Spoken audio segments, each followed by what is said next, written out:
আজকে তোমাদের সঙ্গে একটা জিনিস শেয়ার করছি। দেখো, তোমরা দেখতেই পাচ্ছ একটা সিংহাসন আমি তোমাদেরকে দেখাচ্ছি। মানে অনেক দিনের একটা ইচ্ছা বলতে পারো, একটা স্বপ্ন বলতে পারো, যে একটা খুব সুন্দর সিংহাসন হবে আমার। তো আমার বাড়িতে এতদিন কোনো সিংহাসন ছিল না, তোমরা দেখেছো আমি তাকে ঠাকুর রেখে পুজো করতাম। তো আমি এই সিংহাসনটা কিনেছি, কালকেই এসছে এই সিংহাসনটা। তো এটা আমি ফ্লিপকার্ট থেকে নিয়েছি।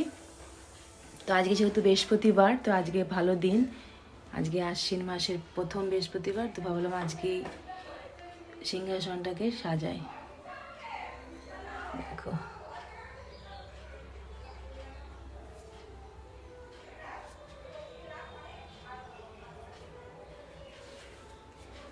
কেমন হয়েছে তোমরা জানিও।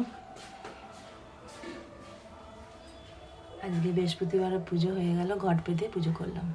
তোমরা জানিও কমেন্টস করে।